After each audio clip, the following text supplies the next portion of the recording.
Veterans Affairs FY22 budget and the FY23 advanced appropriations requests. Veterans deserve more than just words of gratitude for their sacrifice when they return home. They deserve the quality care and benefits that they've earned. This budget strives to do that and requests a mandatory appropriation of $153 billion and a discretionary appropriation of $113 billion. That's an 8.2% increase over FY21.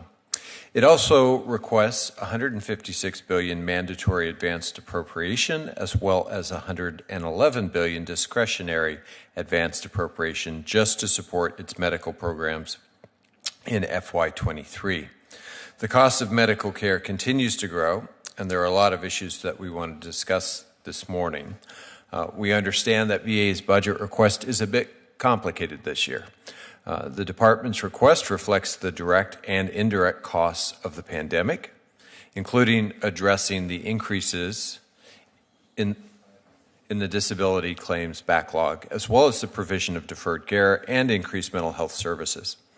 Funding provided in the Families First Act, the CARES Act, and the American Rescue Plan demonstrate congressional support for veterans during this challenging time. And much of the funding remains available for use in fiscal year 2022. In addition, this is the first year VA is allowed to use flexibility provided by Congress in the Recurring Expenses Transformational Fund, and VA plans to use $820 million of expired funds to support information technology and minor construction projects. While this is a robust request, especially considering all of the additional funding recently provided to the department, VA must have what is necessary to respond to veteran demand. VA's request for FY23 shows a decrease in this program without supplemental funding. I hope that the need has subsided by then, but VA must plan effectively to avoid service cliffs relative to demand in these programs. This budget was developed prior to your undertaking a strategic review of the Electronic Health Record Modernization Program. We look forward to receiving more information on the results of the review, how the findings will affect the remainder of VA's 10-year plan, and how VHA's infrastructure costs will be incorporated into the total cost of the effort. The budget reflects VA's need to invest in physical infrastructure. As veterans come back to receive care at the VA, they deserve to be treated in facilities that are up to date and modernized. This year, VA is planning to invest in its infrastructure through base funding, the Transformational Fund, and the American Rescue Plan funding. I look forward to working together to provide veterans with the services and the benefits that they have earned and deserved. And with that, I would recognize the ranking member for his opening statements. Thank you, Mr. Chairman, and thank you, Mr. Secretary, for being here to discuss the Veterans Affairs fiscal year 2022 and 2023 budget requests. The budget request of $271 billion in fiscal year 22 for the Department of Veterans Affairs, including medical care, collections, and the new Transformation Fund, representing a 10.4% increase over fiscal year 2021 enacted levels. This includes $118 billion in discretionary funds, a $10.4 billion or 9.7% increase over fiscal year 2021. The budget also requests a total of $272 billion in advanced appropriations for fiscal year 2023. The large fiscal year 2022 increase highlights the continued importance of programs for veterans. It also reflects the continued growth and popularity of the Veterans Community Care Program, which consolidated multiple community care programs through the Missions Act. In fact, in this request, the only dollars requested as part of the second bite to supplement last year's advance appropriations are for community care. Members of this subcommittee remain committed to providing VA with the resources needed to care for our veterans. VA, however, continued growth of 8, 9, and 10% gets really difficult and probably is unsustainable. Mr. Secretary, we need to work together to make certain we are prioritizing resources where they need to go and to make sure Congress doesn't mandate costly initiatives without thoroughly considering the associated cost implications. Over the last year, VA received roughly $37 billion in emergency funding to address COVID. I have to say that overall, VA performed admirably throughout the crisis and deserves praise and recognition for that. There's no doubt that most of these funds were absolutely necessary, and the obligation reports for the CARES Act funding demonstrates this. I had the opportunity to be in a number of facilities during that time, and again, the department, all of those on the front lines, and just all of the different areas really do deserve a big pat on the back. I hope to hear more about the future needs of the VA, especially after this large influx of emergency dollars. We don't want to find ourselves in a situation where CARES and the American Rescue Plan have reset the baseline for VA spending.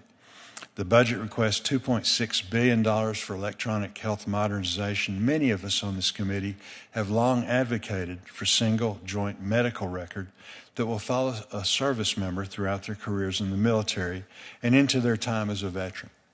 We understand that a strategic review is nearing completion, and we look forward to hearing the new path forward for the program. In particular, we look forward to receiving a revised deployment schedule as directed in last year's omnibus. In addition to updates on those programs, we look forward to hearing details about the Department's request for mental health services, including efforts to combat opioid use disorder and prevent veteran suicide. These initiatives to prevent veterans' homelessness also are very, very important, and efforts to improve care for our rural veterans, including through the greatly expanded telehealth program, which, again, we can be so proud that the VA has been a leader. We look forward to discussing these and other issues this morning, and with that, I yield back, Mr. Chairman. Well, I want to thank our witnesses for participating today. We have Secretary of Veterans Affairs Denis McDonough and Assistant Secretary for Management and Chief Financial Officer John Rychalski. Did I get that right, sir? Great. Fantastic. We're going to start with questions, and I'll recognize myself for 5 minutes first and then head to the... Oh. I apologize. With that, we will go to each of you for your opening statement. Thank you, Mr. Chairman, very much. Let me start by just offering my deep condolences to the family of Senator Warner, who will be laid to rest today. A Navy and Marine Corps vet of World War II in Korea, Secretary of the Navy, 30 years, an outstanding senator.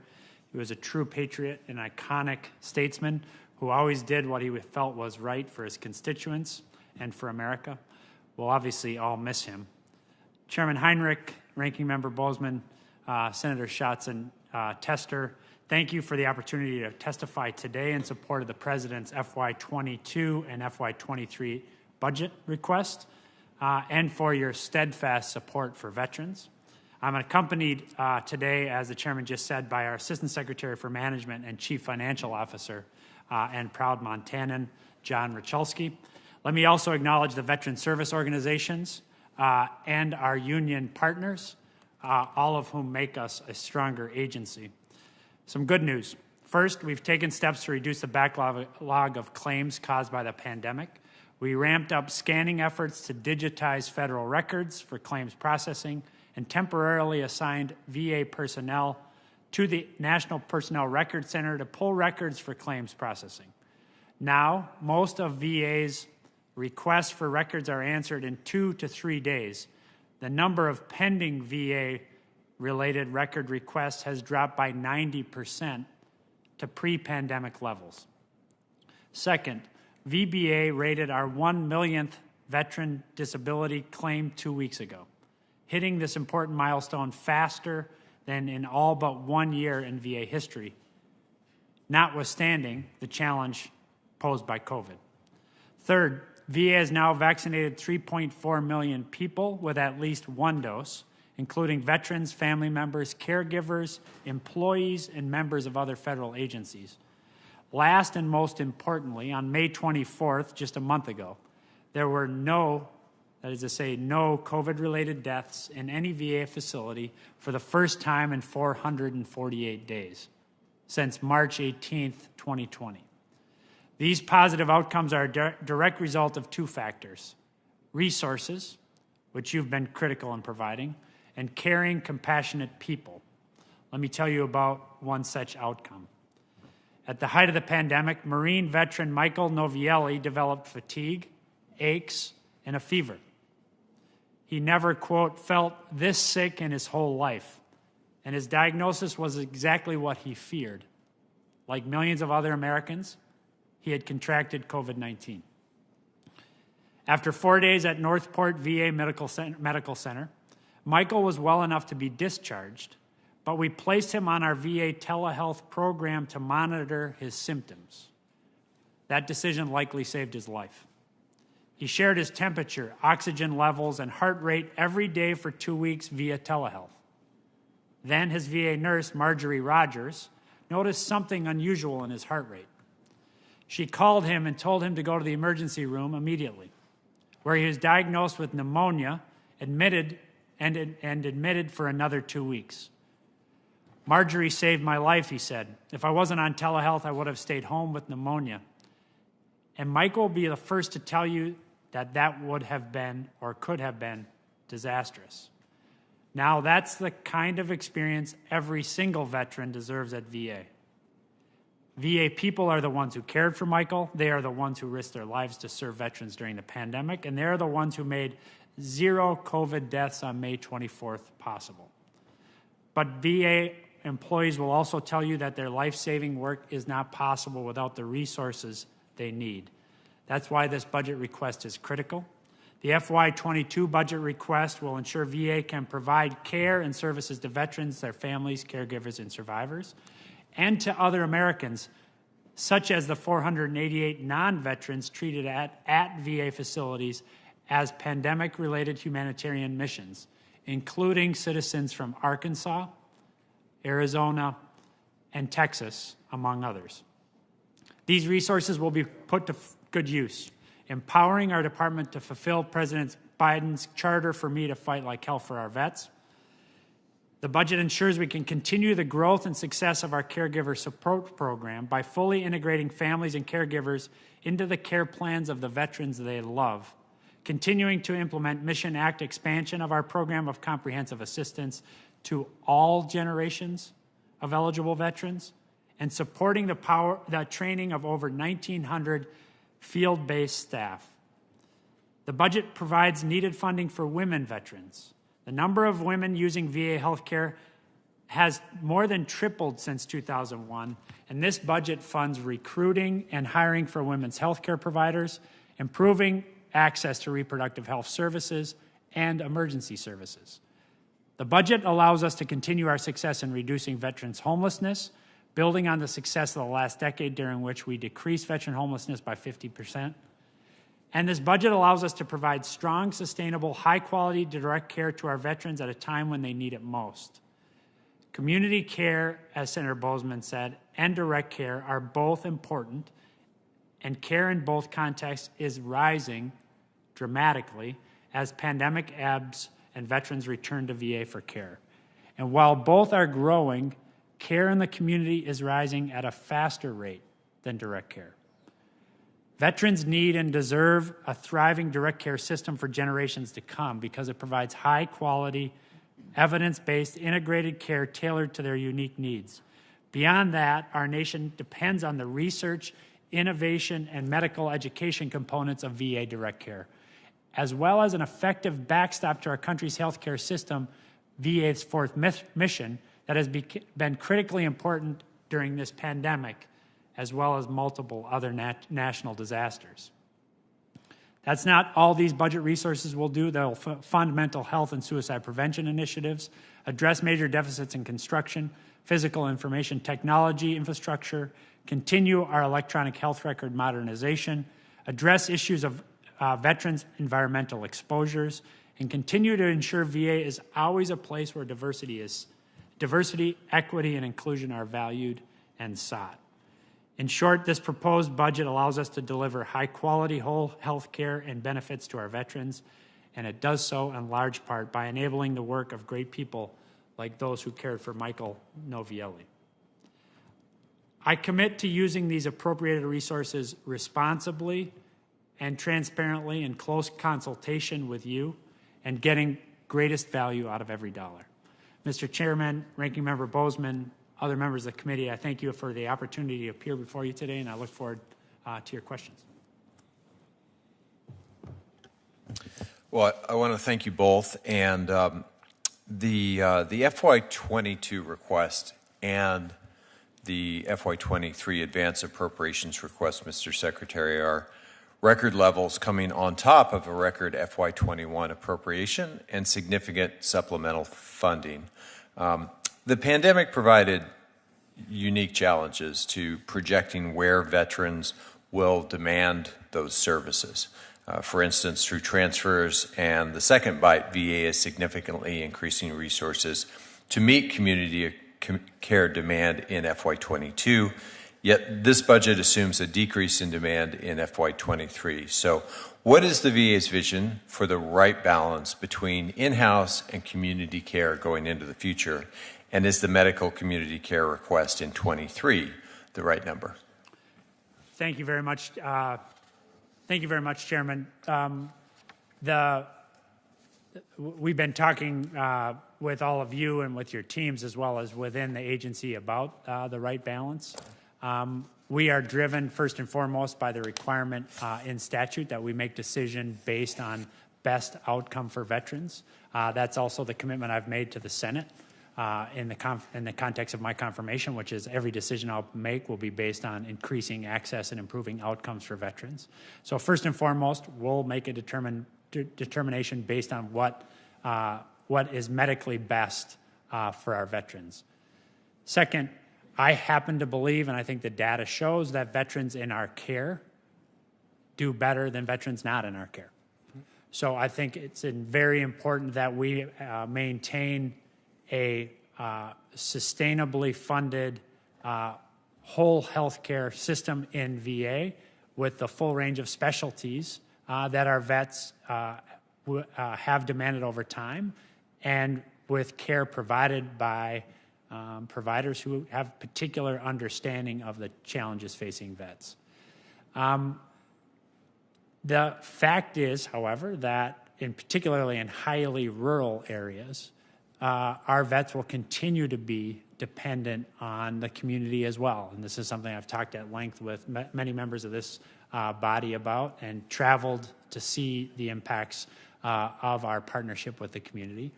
And so we'll be working over the course of this year and next as we manage this bow wave of care. Our next year's advanced appropriation request recognizes that the expansion of provision of care is not, as I think Senator Bozeman fears it may be, or asks for clarity that it not be a resetting of the baseline, but it's rather an ability to manage this bow wave of care now, and then over time, as we get to post-pandemic, we'll be in a position to right-size that care in the system and find where we need to augment that care in the community. Mr. Secretary, I know the Air Commission work is ongoing, but one of the concerns I have is that to do a market assessment during a pandemic raises a lot of questions about the data that'll go into those final decisions. We had enormous market distortions. We saw that in impacts to your budget. We saw it in the private sector. Will you provide that data to the committee, but also do you have concerns about the quality of that data? So our teams have been looking at these market assessments now going back a couple of years. I've not dug into that data aggressively myself. I do have a belief. I do believe that it makes sense for us to relook that data in light of the pandemic, also in light of the fact that the U.S. government has just gone through the decennial census, for example, so there may be data there too for us to prosecute as we do these market assessments. So we will be augmenting the review that we've had to date.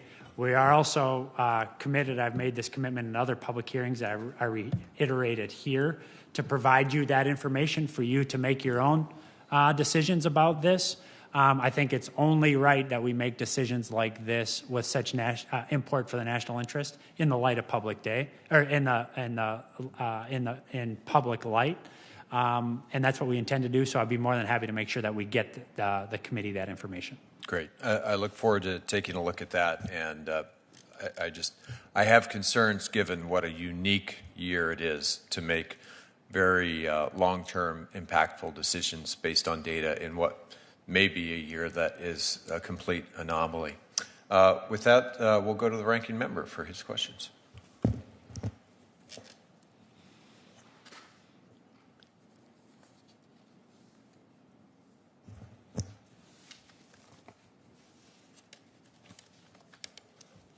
Thank you, Mr. Chairman. The CARES Act and the American Rescue Plan provided VA with $37 billion to respond to the pandemic. One of the conditions in the CARES Act was that any personnel hired using this money can only be temporary employees, so as to avoid building a budget tail in years to come. And you discussed a little bit about this in your previous question, but I want to follow up. The fiscal year 2023 medical care advance appropriations request of $111.3 billion is an increase of $13.8 billion over fiscal year 22 revised request. So I guess the question is, what is driving the 14% increase? Is the budget proposing to make the temporary hires permanent? Has the sudden influx of COVID-related funding reset the VA baseline significantly higher than it was before the pandemic?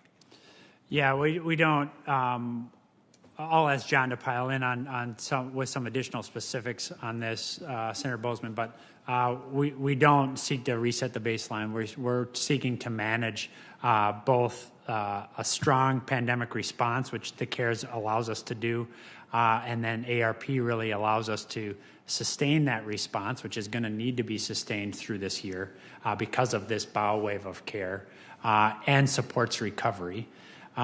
But really what's happening as we see care for our veterans is a series of fairly substantial big moving pieces that include the fact that vets are living longer, that the pandemic has increased the complexity of care that our vets are facing. By the way, I think we have a better handle on that than anybody. We're doing, if you look in, you can't open a newspaper any morning now without seeing a story about VA-based research on long COVID.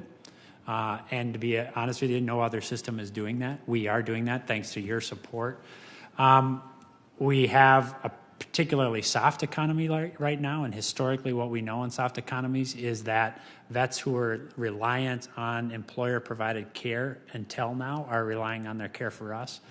Lastly, all those things contribute to a trend line towards complexity of care for our vets. That means that any incident of care is more complex and therefore more costly. That's coming at a time when, for example, the Mission Act has increased what we call reliance on us. So more vets are getting more services from us as a result of some of the authorities in the Mission Act. So what you see in that budget is our best assessment based on our model, and a model that's proven pretty decent over time, at what we anticipate in terms of complexity of care and reliance on us for our services from our vets. Anything you want to add, John? Did I miss anything? Yeah, just one thing. I think when you look at our budget, there is a request, an increase in the request. But when you compare how much we plan to spend in 22, which includes ARP funding, and then you compare what we plan to spend in 23, our budget actually goes down by about $4 billion. And I think from a strategic standpoint, what you see is us hiring up and then those FTEs staying on. But we're putting most of our requests in 23 in the direct care system. And as the Secretary mentioned, we're betting that's going to be where people are going to want to get their care, and that this dramatic increase in community care is going to level off a bit. And you also see, going back to what I said, the $4 billion sort of comes, it comes down about $4 billion in 23 because we think that the community care will level off. The demand for services in the direct care system will rise. But net, we actually have a lower planned expenditure in 23 than 22 because we don't have the same supplemental funding. So what do you all feel like is driving the increased demand for community care now? Because when you look at your modeling, and you look at the numbers that you're requesting, certainly, there's a bunch of community care dollars now, but not in the future. And again, don't misunderstand. Myself, the entire committee is committed to in-house specialists, quality of care, again, as good as anybody. And I think we can be very proud that the VA has achieved that. On the other hand, I think what we don't want are a bunch of surprises going down the line, which we've really seen in the last year or two. I couldn't agree more, Senator. And I'd start on your last point, which is I don't misunderstand you, and we couldn't misunderstand you because you've been regularly supportive of all of our efforts. So we're very grateful for that. I think that what's driving community care at the moment is that by necessity, I think many providers in the community opened to full services sooner than many of our providers did. So that's one of the things that's driving this. The other is that we are experiencing now what we've been talking about for some months, which is that as the pandemic ebbs, more of our vets are coming back to address for care that they forewent during the pandemic, and that is also happening at a time when not all of our facilities are fully open, and so we do think that what is driving the care in the community are the particulars of the pandemic, and less a stated desire of our veterans to get into the community. That said, partly to inform our going forward process, we're in the field right now through our Veterans Experience Office talking to veterans about what their experience in care during the pandemic was and what that says about what they expect going forward. Good. Very good. Thank you, Mr. Chairman. Senator Schatz. Thank you, Chairman, Vice Chairman. Secretary, Assistant Secretary, thank you for being here. Thank you for your service. I want to talk first about telehealth. Yeah.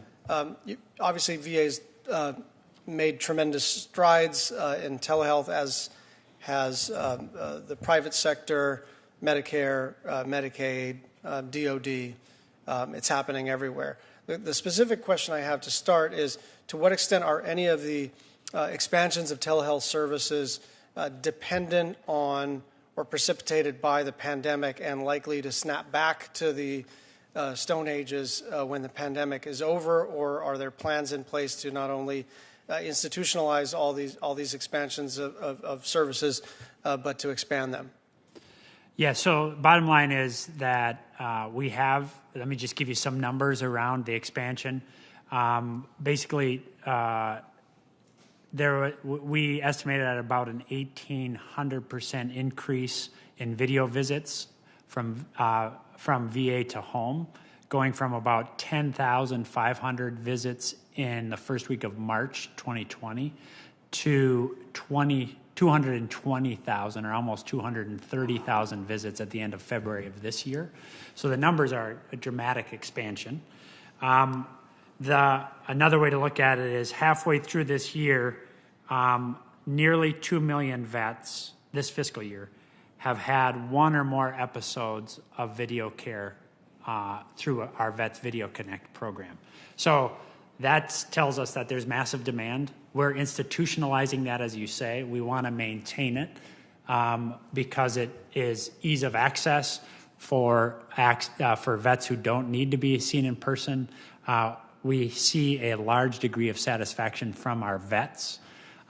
In full candor, our clinicians sometimes are less excited about it than our vets, but we're working that. Well, that's kind of what I'm trying to get at, is to what extent are any of these, at least currently, temporary changes in clinical standards or standards of care that need to be made permanent, lest we go back to where something is more comfortable for either VA docs or supervisors or fiscal people. Do we need to institutionalize some of these? Are there specific places we need to burrow into the bureaucracy or into the statutory law to make sure these things stick? We're looking at exactly those questions. I think overwhelmingly There's going to continue to need to be things that are done in person, and we're developing those lists of what those are, working with VHA.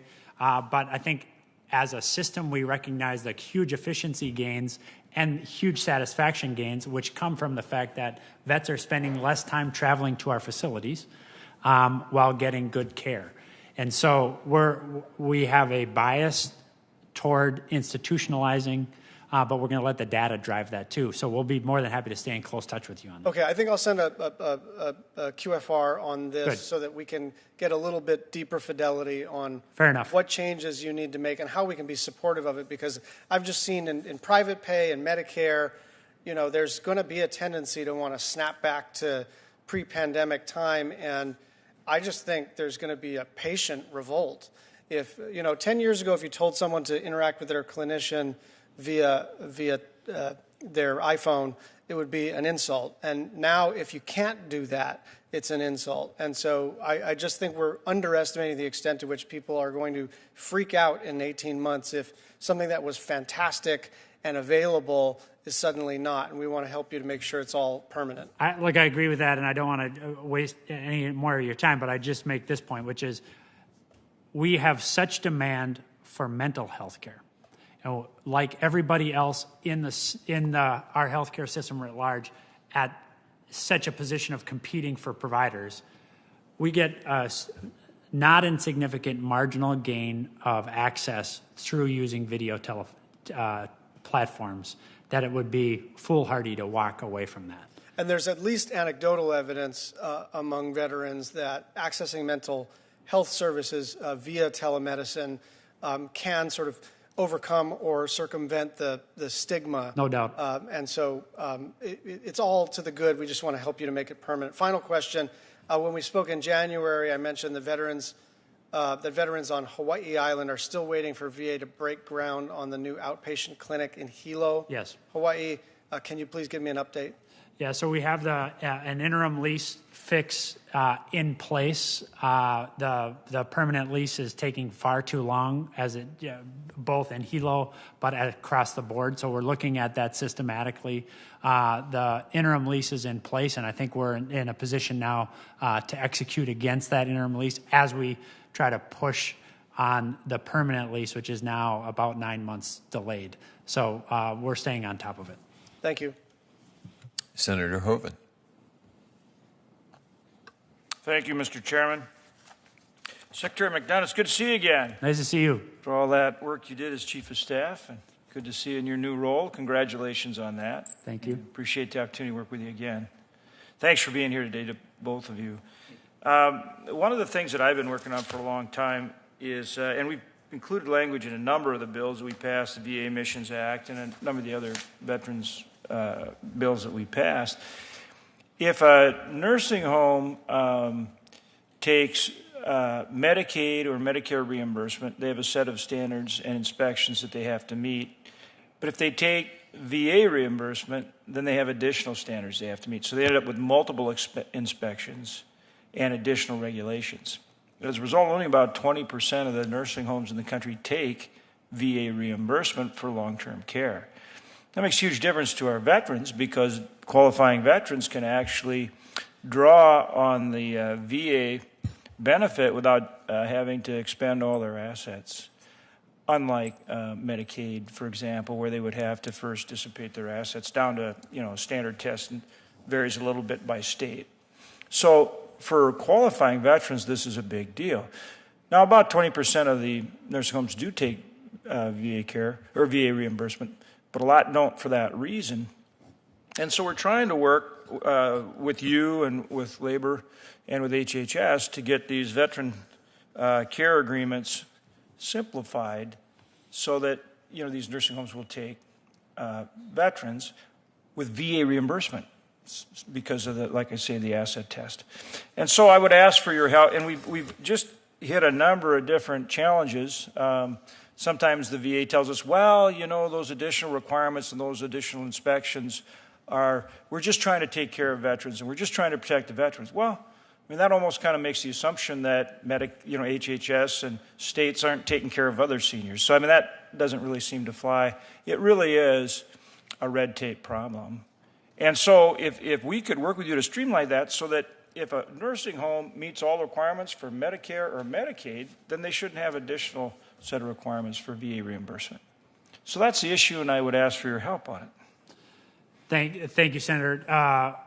I confess that it's. I know you've been working with us. I'm not deep on this. I will just say the following, which is that our experience during the pandemic is that our clinicians far exceeded performance on reduction of COVID infection in our facilities as related to other facilities, both state-run facilities, state-run VA veterans facilities, and privately run facilities.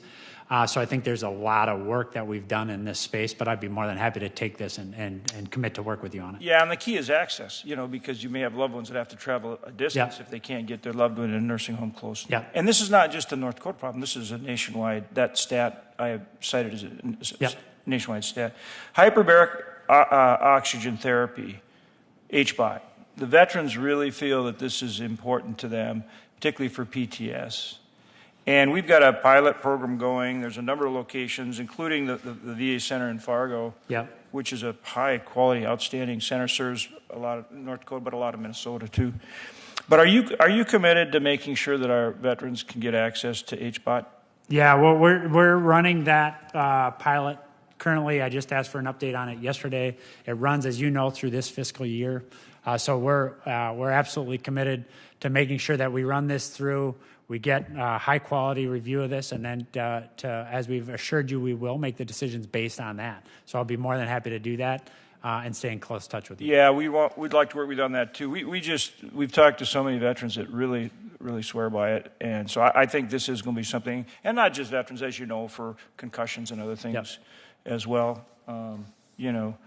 All-star football players like John Bozeman and others, sometimes think it has been very beneficial to them. I'm sure you've seen the Joe Namath commercials, and he talks about it. Last thing I'll bring up. The secretary played. Oh, is that right? Yeah. Yes, I did. He was Where in the did you? He was in Where? the secondary. Yeah. I played at Minnesota somewhere? St. John's University. Oh, you're a Johnny. Was that back when they had the fabulous teams? They had a long string of championships. Yep, they had a bad defensive back in me, but very good teams. Good for you. Fantastic. Last question, I'll be quick. I'm sorry, Mr. Chairman, is just ask for your help at the rural. We have the Rural Initiative Cemeteries. Great program. Yes. Huge kudos to you. We have one now in eastern North Dakota. Just ask for your continued commitment as we add, really important things like restrooms and storage and wind walls and things like that. Fabulous initiative in rural America, and I would just ask your strong support for it. Yep. You got it. Yep. Thank you. Thank you, Mr. Chairman. Senator Tester. Thank you, Mr. Chairman. A couple of housekeeping things. First of all, I want to thank Secretary McDonough for bringing up John Warner. John Warner gave me the best advice I've had since I got here, and I've seen this advice play out several times. His advice was, "Don't stay here too long, kid," which is good advice. And then the other thing, Mr. Chairman, I just want to point out that you have possibly the best staff director of any of the appropriations committees in Michelle Dominguez. She is absolutely the most competent staff member on the appropriations committee that I've ever been affiliated with, and she used to work for me. So, Mr. Secretary, the VHA brought on nearly 8,000 employees under the temporary emergency funding of COVID-19. What is your plan to keep those folks on board when the ARP money runs out? Well, we're letting the demand for services inform that. We have a particular set of demands, and I know this is particularly important to you, around mental health. So our first and biggest effort is to retain the excellent clinicians that we have, even as we approach a series of expected retirements. We're right in the middle of the annual employee survey at the moment. We'll get data from that. Will give us a sense of what to expect coming in the new year. But the first and biggest challenge for us is to retain the people that we have. And then next is to make sure that we're not just out competing with other healthcare systems, but that we're adding to the available clinicians. And this is where our education component in our residency programs become so important to us. So that's why we have the funding that we have requested in the budget, and we'll continue to work with you guys on precisely that. Thank you. Community care was brought up previously, but I just want to approach this from a little different angle. There's been a lot of talk about the time, the wait time to see a doctor within the VA, and correct me if I'm wrong, but I understand you're meeting the guidelines for wait time. Is that correct? We are, yes. Okay. Are you able to track the wait times in the private sector? We're looking at that now to make sure that we have a good handle on this. Come a year from now, we have to make some decisions about our access standards. That's what the law requires us to do. I've implemented and started a process over the course of the last 6 weeks or so where we get the data to help us inform the decision making that we have to make in consultation with you for a year from now. Among the data I'm asking for is veteran satisfaction, health outcomes, wait times, and commensurate wait times for care in the community. I think that's really, really important because the fact is that wait times have been an issue. It's, by the way, why we have community care to begin with, and if we're not addressing that issue through community care, then we need to go back and address it. Speaking of mental health, I was surprised in this year's budget that the VA is treating 6,000 fewer vets via inpatient mental health care in 22 than it did in 21. Is that because of telehealth, or is there another reason here? I think it's principally due to telehealth, but John, am I missing anything on this? I do not know the answer to that. Okay, well, let me take that specifically, Chairman, but I think that's due to telehealth because, frankly, we see our demand is up across the board. Appreciate that, and I agree. Now I want to talk about something that's near and dear to both our hearts, and that's toxic exposure, and in a bill that Senator Bozeman is very familiar with, as well as myself and other folks that are on the VA committee. The budget supports about $7 million in new spending on toxic exposure research to focus on collaboration between the VA, DOD, and the national academies and other stakeholders. My question is, do you think the VA should be the lead federal agency on veteran toxic exposure research? I do believe we should be, and I think that we are. And do you feel that increase of $7 million establishes the VA as a leader on this research? I think it does, but I also think, Chairman, as you're aware, we've also set up a process whereby we are getting the benefit of all the other science agencies, DOD, Department of Labor, HHS, and their attendant offices and capabilities on a very regular basis. In addition to the National Academy of Science, and my commitment to you all is to not only to continue to get that science, but to report to you on a quarterly basis what that science is telling us, including about whether we're in a position to connect other conditions to service in Southwest Asia. I know that community care was talked about earlier, and the amount of money that's being spent on community care, and in some aspects that's simply not sustainable, especially as it applies to emergency room treatment. I want to give you an example, if I might, Mr. Chairman, of a story that was relayed to me just last week by a doctor that works for the VA and is very proud to work for the VA. And a patient came in, I believe he had kidney stones, and he got to see him at about 4:30. And, of course, the day ran out at 5. And the advice that was given to him by his superiors was just send him to the private sector. The guy wanted to be treated by the VA. And the easy way to do it, and maybe this is the problem, the easy way to do it was just get them to the private sector. I know you're concerned about this, and I appreciate your concern, and I just think that we need to be wise about how we utilize the private sector. It's the veteran's choice. It's not the VA's choice. Thank you. Yeah, I'd just say one thing about that is, two things about that. One, what the clinicians tell me is that to refer a vet to the community takes, in our current electronic system, 2 clicks. To refer somebody back into care in the system is something like 18 to 20 clicks. That doesn't seem right to me. That suggests, I think, as Senator Schatz was asking, a kind of an institutional direction. So I've asked us to look at that. The second is our facility in Ann Arbor is going through and running a pilot about access to emergency care, including access to mental health services. And this is anecdotal. This is why we're out getting some kind of statistically significant information from our vets.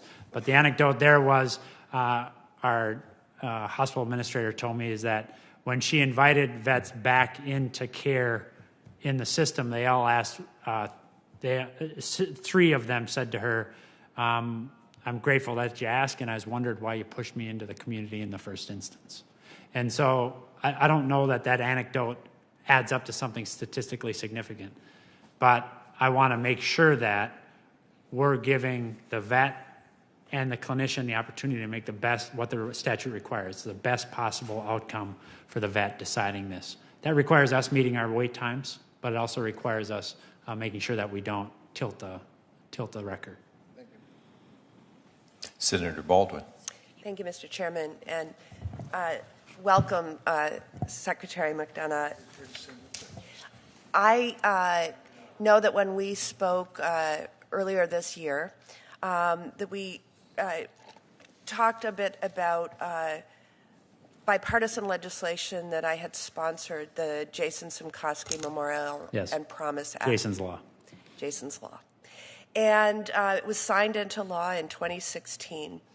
And the law has been effective in strengthening oversight of the VA's opioid prescribing practices and providing safer care for our veterans. So I thank you for the department's support of Jason's Law in the fiscal year 2022 budget. The progress that Jason's Law is making to improve the care of veterans is, I think, really quite remarkable. And I remain committed to working with you to ensure delivery of the highest quality of care to our nation's veterans. But I also want to thank you for your commitment to meet with the Simkoski family to discuss implementation of the law that is named after their son, Jason. Can you give me any updates today on the VA's effort to reduce or right-size the prescribing of opioids, in addition to the latest VA-wide statistics on the rate of opioid and benzodiazepine prescribing? I don't have those. I would be more than happy to provide those data to you when we leave here. I don't have those at my fingertips here. I believe informed both by the tumultuous experience, traumatic experience at Toma, as well as a national epidemic on substance use disorder. Our programming continues, as you suggest, to make good progress. This includes very aggressive record keeping about prescription practices, and that includes us working very hard to harmonize our records for prescribing in the community as well as prescribing in the system. So I think we're making good progress there. But the fact is that substance use disorder remains an epidemic in the country, and so we'll stay on top of this. Yeah, on that note, the COVID-19 pandemic has, I think, increased the severity of our opioid epidemic. Yeah. And I'm wondering if there are any particular departmental programs to address this within the veterans population. Pandemic-related adverse mental health and opioid abuse. Well, there's been reporting on incidences of increased prescription of opioids for pain treatment and long COVID. And overall, there's been reports across the health system, not the VA system, but across the U.S. health system, of prescription of opioids for pain management in the context of COVID.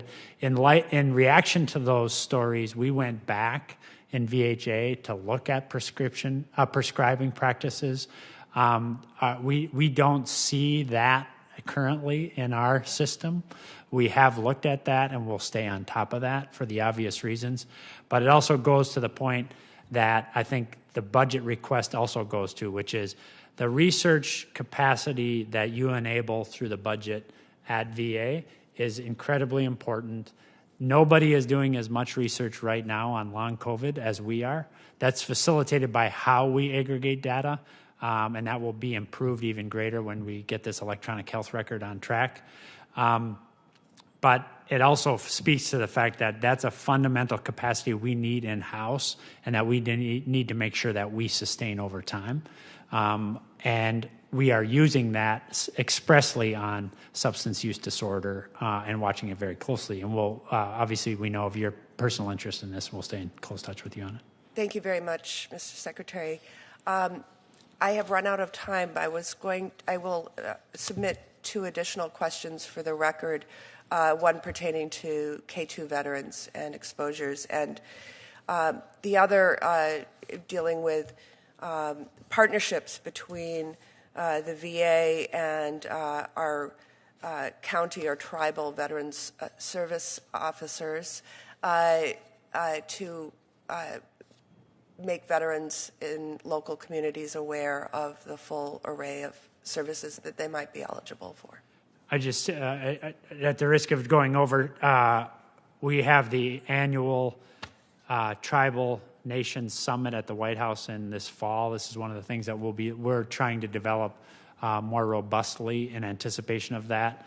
We are seeing really useful collaboration between our national facilities and local and community facilities and IHS facilities that builds on some authorities you have given us. That might be something that we should follow up with. Great. Thank you. Mr. Secretary, I look forward to hearing more on that front. Actually, I think Senator Baldwin and I share an interest, and that's a very complicated, coordinated care model that oftentimes our tribal veterans have to utilize. I want to ask you a question about compensation and pension exams. Under the previous administration, the department indicated that it planned to contract out nearly all of the compensation and pension medical exams. And despite a number of VSOs, many senators raising concerns, the VA continues to largely privatize this component of its mission and is requesting funding for more staff to oversee those contracts. What's the financial basis, first off, for contracting out, and how does the cost of providing this service internally compare with providing it through these contracts?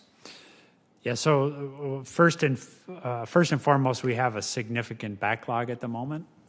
So I think part of the funding that you see reflected in the budget is our commitment to get that backlog down. That backlog springs from the pandemic. There was about a 2-month period during which we did no exams out of deference to the safety and health of our vets. That number is now at about 180,000. It's down from about 220,000.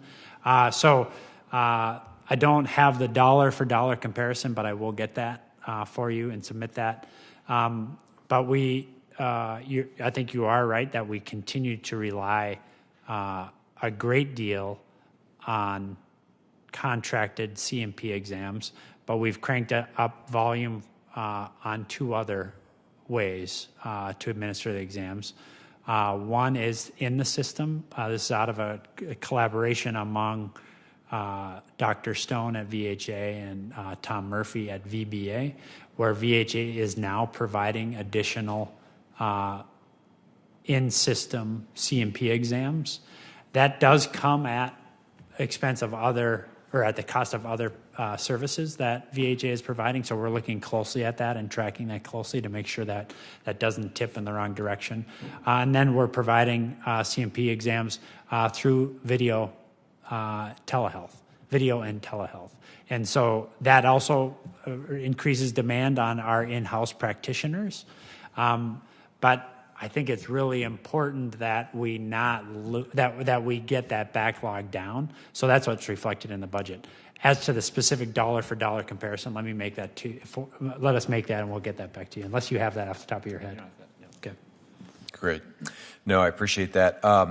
We've talked a little bit about the unique challenges that rural veterans face, but access to care in person or via telehealth, it's just hard recruiting and retaining primary care and specialty providers. This budget requests $307 million to support rural health initiatives. It's a modest increase over prior years, especially in comparison to the overall budget growth. But can you talk to us just how is VA developing and implementing enterprise-wide initiatives to make sure that we're serving veterans in those rural areas adequately? Yeah, it's a great question. I mean, we have our Office of Rural Health, which is kind of the principal place where we're innovating on policy there. I'll give you a couple of examples that I think are useful. And let me just correct the record on one thing. I looked at my notes after my answer. What it says here is as of June 21, the rating claims pending of over 125 days is 190,000, not 180,000. So I misspoke there. What we find is a couple of different things about our primary care physicians in rural areas. One is obviously distances traveled. We have a relatively small number of practitioners covering a lot of different CBOCs over, as you know very well, over a wide expanse.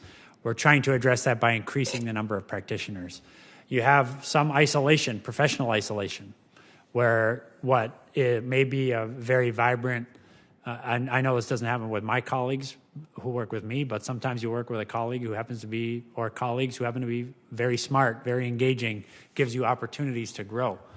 When you're on the road all the time, you get less of that. So we're trying to use, for example, telehealth opportunities, and video connect opportunities to increase that interaction. We're also using available authorities through that same Office of Rural Health to increase travel options for those practitioners so they're getting to additional career development, specialty development options. Lastly, we're increasing the use of educational partnerships to again enhance career building opportunities. So none of these alone adds up to everything we need, but each innovation in that space I think is important, and will continue. And this budget does continue to invest in our ability to do that. Yeah, I think all of us up here would agree that that's incredibly important. And I'm running short on time, but I'll just raise one more issue that's related to that, which is the VA's Highly Rural Transportation Grant Program. In FY21, it was funded at less than $3 million. Our discretionary budget this year is $113 billion. I just think this is a place where we need to look to make sure we're actually meeting demand, and that number in FY22, as it actually gets implemented, I think is a place we need to look at beefing things up. And with that, turn back to the ranking member. Well, thank you, Mr. Chairman. And I just want to touch base on the electronic health record modernization program. Yeah. It's such a huge issue, big expense, and just a gigantic project that's so very important. I know the budget requests $2.7 billion fiscal year 22. I understand the review will reshape the program significantly in every facet, and again, its financial needs. House is going to begin marking up their version of this bill on Friday, without the benefits of the results of the strategic review. Right. So I know you can't go into it, in the sense that it's not done, but can you just kind of tell us how it's going and when we can expect the information to come out? Yeah. We don't anticipate changing the budget request. The shape of it may change, but the numbers themselves will not change as a result. I'm tempted to try to say it will be reduced over time, but I'm not going to say that. Sure. But hopefully we can do that. We have identified that we believe that the technology basically is sound. We think that we probably undervalued and underinvested in training and support to our team in the field, and as they're going through the change of this process. We also, I think, have identified some structural inefficiencies in headquarters and how we govern the project. So that we'll be changing that too. We have not, the big question is when we go to a next site to deploy the system in a next site. Under previous course and speed, we'd be going next to Columbus, Ohio in fairly short order. That decision, I've not yet made that, but that's a threshold decision. I anticipate making all these decisions and talking to you about the full shape of this by the middle of next week, by the 30th. We owe you some answers, as you laid out in your opening statement, pursuant to statute from last year. We're going to live up to that and make sure that we get you the information you need immediately on the 30th, but we'll maintain a very fluid conversation with you on this. Last thing I'd just say is one of the reasons I really want our deputy, who's still pending here, confirmed, is he's the person who will be overseeing this, given both the traditional role of the deputy in our department and the statutory requirements that he personally oversee the budget. I'd love to get him down there soon so he and I can spend some time over the weekend making sure that we're on the same page before we submit all this paperwork to you on Wednesday. Good. We appreciate that. And again, the committee's very, very supportive of the project and understands how important it is. I think I can speak for all of us. And so, like I say, all of this is an effort to help you, push forward, and we certainly will do that any way we can. So, thank you, Mr. Chairman. No, thank you, and